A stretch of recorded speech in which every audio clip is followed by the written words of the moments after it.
Chers amis, bonjour. Nous sommes le 12 septembre 2024 et aujourd'hui, j'ai le plaisir de recevoir Jean-Lin Lacapelle, qui est responsable des Français de l'étranger. Bonjour Jean-Lin, comment vas-tu?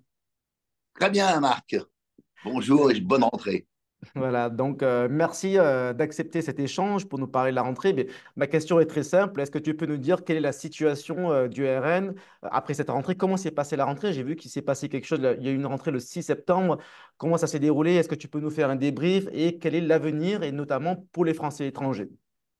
Très bien. Écoute, rapidement, nous sortons d'une séquence électorale assez dense, à la fois une élection européenne qu'on a oubliée, mais qui était pas si lointaine que ça, il y a 2 mois, remportée par le Rassemblement national, qui a réuni 34% des suffrages. C'est historique, c'est une belle victoire. Ça permet au Rassemblement national d'avoir la première délégation au sein du Parlement européen. Et puis juste après l'élection législative, d'ailleurs, c'en est aussi la conséquence, euh, qui nous a permis aujourd'hui et qui nous permet de rester le premier parti politique de France et le premier groupe parlementaire à l'Assemblée nationale avec 146 députés quand on intègre nos alliés.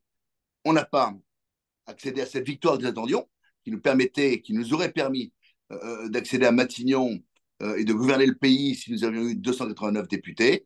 Ça, c'est la réalité des choses. Maintenant, nous avons un groupe suffisamment puissant pour aujourd'hui nous faire entendre et puis pour espérer que ça n'était que l'avant-dernière marche avant l'ultime étape qui nous permettra de gouverner le pays, parce qu'aujourd'hui, on a une situation de blocage de laquelle nous sommes sortis, mais ça n'est pas suffisant aujourd'hui pour appliquer notre programme. Alors, comment s'est passée la rentrée? Il y a une université d'été. Comment ça s'est déroulé? Qu'est-ce qui s'est dit? Quelles sont les nouveautés? Alors, l'université d'été a lieu le week-end prochain, là, donc après-demain, elle commence Ah, pas samedi. encore, d'accord. Parce que Non, j'ai vu une date, c'était le 6 septembre. J'ai vu une non, rentrée. oui, alors 6 septembre, en effet, Marine Le Pen, elle rentrait par exemple, faisait sa rentrée politique le week-end dernier à Hénin-Beaumont Ah oui, c'est différent, d'accord. et Jordan Bardella était lui à Chalon-sur-Saône dans une foire agricole. La rentrée officielle du mouvement commence ce week-end avec une rentrée donc parlementaire qui s'organise d'ailleurs à l'Assemblée nationale, à la fois pour les députés européens et les députés nationaux, mais aussi nos élus régionaux qui se réunissent par l'intermédiaire de leur organisme de formation qui est l'IFOREL. Donc au travail, avec un objectif, bien sûr, c'est de préparer les prochaines étapes. Que les Français et l'étranger, mais je crois qu'ils l'ont tous bien compris, le Rassemblement national, dans sa position, a souhaité sortir le pays d'une situation de blocage, euh, à, à l'inverse de ce que, par exemple, la gauche et l'extrême gauche essaient de faire, c'est descendre dans la rue pour essayer de conquérir le pouvoir, surtout pour essayer de renverser la République et essayer de semer le chaos. Ça n'est pas notre position. On a voulu être constructif. Michel Barnier a été élu. Il n'est pas issu de nos rangs. Ils n'ont pas beaucoup d'illusions. Mais ce qu'a exposé Marine Le Pen et Jean Bardella dans leur audition avec Emmanuel Macron, ils leur ont dit, écoutez, nous ne censurons pas, a priori, le nouveau Premier ministre à trois conditions. Un, il respecte les 11 millions d'électeurs qui ont voté pour nous, donc stop aux insultes, au mépris. Deux, il doit intégrer probablement le côté obsolète du mode de scrutin aujourd'hui, qui est le mode de scrutin majoritaire, pour qu'enfin on puisse basculer sur une proportionnelle qui est plus juste, plus démocratique. Et troisièmement, vous devez prendre en compte et vous devez envoyer des signes forts à nos 11 millions d'électeurs qui ont voté pour nous et qui nous attendent sur des sujets comme le pouvoir d'achat, l'immigration et la sécurité. D'accord. Alors, j'ai vu dans un de tes passages sur France Info, en tout cas un tweet, je vois, tu dis, on ne prend pas le pouvoir dans la rue quand le peuple ne vous l'a pas donné. Alors, qu'est-ce que tu veux dire exactement? Est-ce que tu fais aussi allusion à beaucoup de patriotes qui, non seulement aussi souvent sont expatriés, ne croient plus trop en la politique, ils disent que maintenant, voilà, le RN a fait le meilleur score, mais le RN n'est pas Premier ministre, n'a pas le pouvoir. Du coup, la politique, ça sert à rien. Nous, on en a marre, ça sert à rien, la politique, il faut prendre le pouvoir par la rue. Est-ce que c'est lié tout ça? Non, non, non. Donc c'était bien sûr, c'était destiné à l'extrême gauche qui essaie de qui essaie de semer le trou et le chaos et qui surtout essaie de revendiquer une victoire qui électoralement n'existe pas. Pour gagner, il faut 289 députés. La gauche et l'extrême gauche ont rassemblé que 193 députés. Donc ils n'ont pas gagné. Et personne n'a gagné. Et aujourd'hui, on a trois blocs. On a eu très longtemps une bipolarisation dans la vie politique. Aujourd'hui, on a trois blocs. On a le Rassemblement national et les patriotes d'un côté. On a l'extrême gauche et la gauche de l'autre. Et puis on a le bloc central, la Macronie au centre. et personne n'est en mesure d'avoir une majorité absolue. Donc c'est une situation un peu particulière qui nécessite certainement qu'on révise bien sûr le mode de scrutin. Si la proportionnelle avait été là, on ne serait pas dans cette situation. Donc, et maintenant, les choses ne sont pas perdues. Nous avons le premier groupe parlementaire à l'Assemblée nationale. Je rappellerai qu'il y a 2 ans, nous n'avions que 6 députés et qu'aujourd'hui, nous sommes à 146 députés avec nos alliés, enfin, plus de De 120 Ciotti, députés de l'UDR. avec nos alliés d'Éric Ciotti, les courageux, ex-LR, et que je salue d'ailleurs. Et donc, nous ne sommes pas loin. Bien sûr que nous aurions bien sûr aimé que Jean Bardella puisse à Matignon appliquer, mener un gouvernement, enfin, constituer un gouvernement et appliquer le programme. C'est pas grave. Nous allons y arriver. De toute façon, et nous sommes sur ce chemin-là, j'y crois. Et je crois que nous avons incarné un espoir. Et aujourd'hui, cet espoir, il n'est pas fondu. Donc, il faut que les Français de l'étranger aient encore confiance en nous. Mais je crois qu'il n'y a aucun souci. Moi, j'ai déjà été sur les marchés. Pas un de nos électeurs ne nous lâchera. Si demain, une dissolution de nouveau, dans 12 mois, avait lieu, je suis convaincu que l'ensemble de nos électeurs porteraient encore le suffrage sur nos candidats. Ils l'ont fait également à l'étranger pour nos compatriotes. Je les remercie parce que pour la première fois, 100% de nos candidats avaient dépassé les 5% des suffrages, ce qui était quand même assez historique. C'est jamais aussi suffisant et peut-être pas aussi fort qu'en métropole ou en outre-mer, mais peu importe. On est sur la bonne voie et tout ceci nous laisse présager un bon avenir. Alors, tu parles de dissolution éventuellement dans un an, mais je voudrais rappeler aussi que tu as été député européen. Désormais, tu n'es plus député, mais tu es à 100% au siège du RN et en charge des Français étrangers. Et en plus de cela, tu as été candidat aux législatives et tu as failli être élu. Ça a manqué de peu, de 49, je ne sais plus combien pour cent. Est-ce que tu peux nous en faire un débrief rapide? Qu'est-ce qui s'est passé? Et est-ce que tu fais un recours? Qu'est-ce qui se passe? Pourquoi tu n'as pas été élu? Alors, j'ai été candidat, en effet, sur la 5e circonscription du Loiret et, bon, après un score de 44% au premier tour, j'ai perdu à 49,3. 49,3, ça ne s'affirme pas. J'ai pas de recours parce qu'il y a à peu près 600 voix d'écart. J'ai pas formulé de recours. J'ai perdu donc à très peu, comme beaucoup de candidats. Je rappelais qu'il y a eu cette politique de désistement qui a entraîné 200 désistements, que s'il n'y avait pas eu ce parti unique contre nature complètement euh, euh, surprenant entre la Macronie, cette alliance entre la Macronie et l'extrême gauche, il y aurait bien évidemment eu beaucoup plus de députés de l'Assemblée nationale. Nous avons été surpris par, en effet, c'est cette politique de désistement qui a eu lieu. Je rappellerai tout de même que c'est en raison de ces consignes de vote qu'Elisabeth Borne a été élue par LFI, que M. Darmanin a été élu par LFI. Je rappellerai qu'Édouard Philippe, qui a annoncé sa candidature d'ailleurs il y a quelques jours pour la prochaine présidentielle, a appelé à voter communiste contre un candidat de l'Assemblée nationale. Tout ceci est absolument scandaleux, absolument honteux, nous nous en rappellerons. Voilà, moi j'ai perdu à très peu de voix. Aujourd'hui, bien sûr, j'ai été maintenu dans les fonctions de délégué national aux Français de l'étranger. Je ne suis pas salarié du Rassemblement national, mais je serai dans quelques jours, en quelque sorte, cadre embauché dans le groupe de Jordan Bardella au Parlement européen, qui est le groupe Europe des Patriotes. Et il m'a demandé de gérer et de prendre en charge la communication, notamment toutes les positions politiques entre l'Assemblée nationale et le Parlement européen, et d'autre part, de gérer aussi un peu tous les acteurs économiques, sociaux, les lobbyistes, qui souvent tapent à nos portes, ne savent pas comment être éclairés sur la législation et qui, quelquefois, ont des messages à faire passer.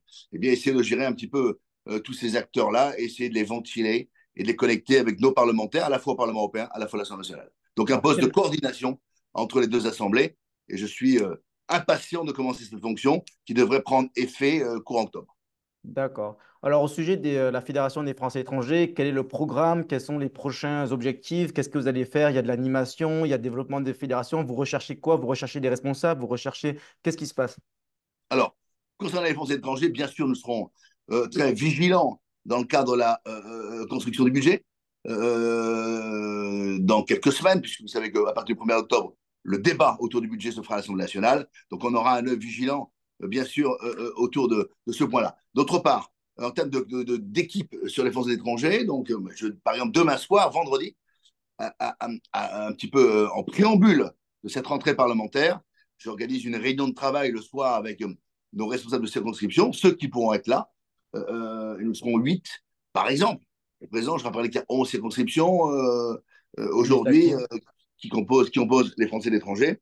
Et puis, il y a 3 circonscriptions pour lesquelles j'ai été amené à renouveler. Et nous avons des nouveaux responsables de circonscription. La 10e, par exemple, qui est la circonscription Afrique de l'Est et Moyen-Orient. C'est Elodie Charon qui vient du Bail, que je connais bien, à qui j'ai confié cette responsabilité. La 7e, c'est toute l'Europe de l'Est, notamment. C'est Guillaume Arquet qui a accepté de prendre la responsabilité de cette circonscription. Guillaume Ah Arquet oui, qui je vient, connais, c'est un gars et bien, un qui ancien a tout gars. très bien, qui vit en Slovaquie et qui a été, et tu le sais, toi aussi, Guillaume, qui Il a a été été conseiller conseiller français des consulaire, étrangers. qui avait une véritable expérience, qui nous a beaucoup aidé pendant les élections législatives et qui a accepté de franchir aussi le pas. Et enfin, sur la Suisse et Liechtenstein, on a Déborah Merceron, qui a été notre candidate pendant l'élection législative et qui a accepté là aussi de prendre cette circonscription. Donc, beaucoup de rajeunissement, notamment.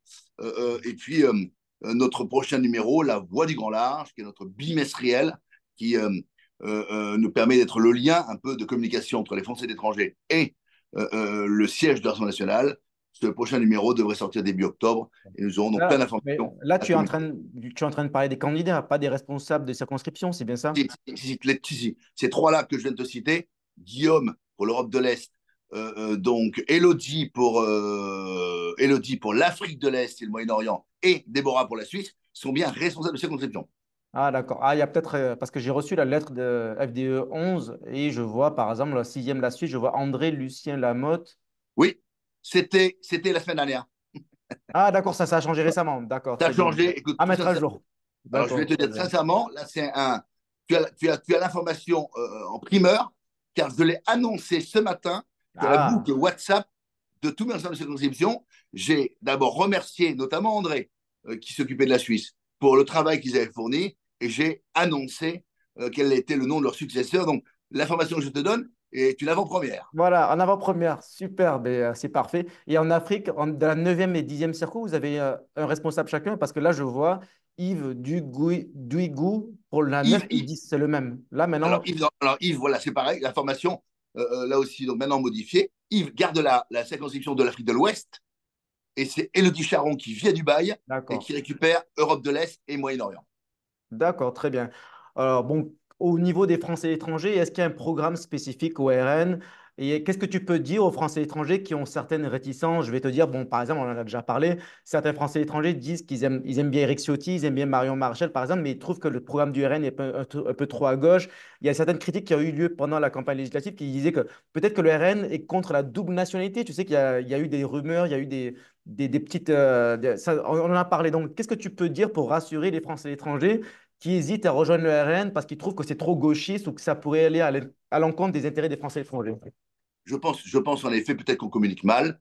Notre programme économique est loin d'être de gauche. C'est pas parce que nous soutenons aujourd'hui aussi les classes moyennes ou les classes populaires. C'est pas parce que nous souhaitons maintenir le pouvoir d'achat, notamment baisser la TVA sur les produits énergétiques, que nous sommes de gauche. Au contraire, nous sommes des patriotes et nous sommes là pour défendre, bien sûr, le pouvoir d'achat de nos patriotes, d'où qu'ils soient et d'où qu'ils viennent. Les Français et l'étranger, on sera là notamment parce qu'il y a une petite musique, vous dois le savoir, Marc, qui circule en ce moment sur la fiscalité des Français et de l'étranger, bien évidemment, à ceux qui veulent, comme l'extrême gauche hein, d'ailleurs, hein, si elle avait le pouvoir, hein, c'était tout de même ce que voulait Madame Castet, c'était fiscaliser, enfin imposer les Français de l'étranger, même ceux qui avaient des revenus à l'étranger. Hein. Donc ça, c'est bien évidemment quelque chose, c'est une position politique et nous opposerons à cette idée-là si elle devait Le revenir RN est clairement contre. On est bien d'accord. Le clairement. RN ne veut pas ça. Clairement, on a toujours été opposé à cela et nous le serons si demain. D'ailleurs, on le sait, c'est de manière pratique irréalisable. Seuls les États-Unis arrivent à l'appliquer, mais pour des raisons historiques, pour des raisons qui seraient longues à expliquer, mais nous serons opposés, bien évidemment, à cette idée-là. Ensuite, aux Français de l'étranger et dans le programme économique, qu'ils sachent qu'il y a un certain nombre de positions, de décisions, notamment la baisse de l'impôt de production. On a aujourd'hui énormément d'entreprises qui se délocalisent parce qu'elles n'ont pas les moyens d'être compétitives. Nous sommes 63e pays au niveau de l'impôt de production dans le monde. Mais nous souhaitons demain baisser l'impôt de production de manière à favoriser justement la relocalisation ou à empêcher nos entreprises de se délocaliser. Ça, c'est une véritable idée de droite, si on peut parler de droite, parce que je ne crois plus à la droite et à la gauche, je crois en de bonnes idées ou de mauvaises idées. Donc, qu'il se rassure, notre programme est loin d'être de gauche, on est là pour essayer de libérer aussi et de favoriser, de protéger nos entreprises pour qu'elles aient un outil de travail compétitif par rapport à l'étranger. Moi, je le sais bien, je suis un ancien de boîte du CAC 40, j'ai travaillé chez Danone, j'ai travaillé chez Cadbury, j'étais directeur commercial de L'Oréal. Souvent, certaines de nos usines allaient se délocaliser, mais plutôt que de les laisser partir, le rôle de l'État est plutôt d'essayer de les préserver ici, de leur donner les moyens d'être compétitifs et surtout de continuer à poursuivre leur production et à créer de l'emploi en France. C'est ça la volonté du Rassemblement national. Et à ceux qui sont à l'étranger, qui ne subissent pas les problématiques de nos métropolitains aussi, hein, je leur dis, votre vote, il est utile. Hein. Si vous ne le sentez pas toujours à l'étranger, c'est évident, quand on vit loin en Asie, comme toi, Marc, on n'est pas toujours, bien que toi tu sois souvent aussi en déplacement en métropole, mais on ne voit pas toujours les difficultés qu'ont les Français. Mais je dis à tout le monde, et je leur dis, mais n'oubliez pas vos familles, n'oubliez pas vos racines, n'oubliez pas vos amis, n'oubliez pas vos liens de parenté, parce que ceux qui vivent en métropole vivent dans des conditions catastrophiques en termes de sécurité. L'été, d'ailleurs, a illustré des drames terribles. Nos forces de l'ordre sont attaquées en permanence. Donc, pensez au problème de l'immigration, pensez au problème de sécurité, pensez au problème de pouvoir d'achat, même si on est un peu plus protégé peut-être, bien sûr, pour nos compatriotes de l'étranger, oui, peut-être, mais pensez à ceux qui sont en France parce que eux vivent, n'ont pas toujours les moyens de pouvoir partir aussi, n'ont pas l'occasion de le faire. Mais il faut aussi voter pour eux, comme pour nos compatriotes d'outre-mer qui vivent aussi des jours pas toujours faciles. D'accord. Alors, j'ai une dernière question qui concerne les prochaines échéances et notamment les Français étrangers qui veulent s'impliquer. Donc, certains se disent, en fait, la droite est un petit peu désorganisée, ils ne savent pas où s'engager. Donc, maintenant, j'ai des compatriotes qui se disent plutôt de droite, mais ils ne savent pas s'ils devraient adhérer au RN ou chez l'UDR d'Éric Ciotti, ou ils attendent de voir ce que fait Marion Maréchal. Donc, vous êtes tous les trois unis. Quelle est la différence entre le RN et Éric Ciotti? Pourquoi est-ce qu'un Français à l'étranger devrait adhérer au RN plutôt qu'Éric Ciotti ou peu importe? Qu'est-ce que tu en penses? Et les prochaines étapes, est-ce que tu as un mot sur les élections des conseillers des Français étrangers, les élections consulaires en 2026? Alors, pour les élections consulaires, bien évidemment, on se prépare doucement parce qu'elles ont lieu en 2026. Et donc, je crois qu'on aura certainement, on a beaucoup d'opportunités, on aura beaucoup, j'espère, d'occasions de pouvoir avoir des représentants consulaires du Rassemblement national. Enfin, de toute façon, cette élection, elle ne sera pas méprisée, bien au contraire, de notre part. Ensuite, à ceux qui veulent le rejoindre, ils peuvent le faire. Je leur ai ce choix. Moi, je leur ai toujours dit que le Rassemblement national était le meilleur moyen. Plus nous étions nombreux, compte tenu du fait que nous sommes le premier parti politique de France, nous avons dépassé les 100 000 adhérents, ce qui est historique, hein, historique dans ce mouvement, que nous sommes le premier parti, je le répète, d'opposition à l'Assemblée nationale. Plus nous sommes nombreux et plus nous serons efficaces et plus nous serons puissants pour les prochaines échéances électorales. Que les gens fassent ce qu'ils veulent. Bien sûr, Eric Ciotti est un allié courageux. On a besoin de lui. Il a décidé de créer l'UDR, son parti politique, et c'est pas mauvais, nous ne soyons pas tous sous la même bannière. Ils ont une autre histoire, ils se sont présentés avec notre soutien, tous leurs bannières, à l'époque était LR. Le chemin va continuer, le chemin parlementaire va continuer. Cette alliance fonctionne extrêmement bien entre Éric Ciotti, ses députés et nous-mêmes. Et ensuite, à ceux qui veulent rentrer et s'engager, ben, je leur dis de nous rejoindre, bien sûr qu'ils peuvent rejoindre Éric Ciotti, mais quand aujourd'hui nous représentons 11 millions de Français, 35% des voix, je pense que c'est important et intéressant. D'ailleurs, j'ai beaucoup moins de. Je n'ai jamais reçu, on a beaucoup, de plus en plus d'adhésions chez nos Français à l'étranger, de plus en plus de cadres, de talents, de profils très intéressants qui aujourd'hui tapent à notre porte et qui nous disent je suis là, on est à vos dispositions, on aimerait bien s'engager. D'où aujourd'hui les renouvellements, par exemple, dans l'équipe et dans la structure que je suis en train de mener. Est-ce qu'on peut faire les deux? Est-ce qu'on peut être adhérent du RN et adhérent de l'UDR? C'est possible ça? Ou c'est pas compatible? Alors, aujourd'hui, je crois que dans le statut, ça n'est pas compatible. Ça n'est pas compatible parce que dans les statuts, la double appartenance était interdite. Mais on D'accord. peut comprendre pourquoi dans l'approche histoire, c'était ça n'était pas possible. Voilà. Maintenant, voilà, quelqu'un qui est à l'UDR et qui nous rejoint également, je ne vois pas d'incompatibilité particulière. Compte tenu du très bon état d'esprit et surtout du très bon travail de collaboration qu'il y a entre Marine Le Pen et Eric Ciotti. Ok, très bien. Est-ce que tu as un dernier mot? Non, bah écoutez, bonne rentrée à tout le monde.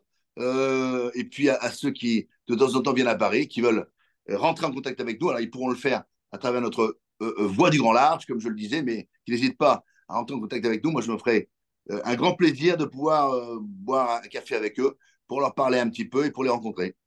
Très bien. Merci beaucoup, Jean-Lin, et à très bientôt. Merci Marc, à très bientôt. Bye bye. Au revoir.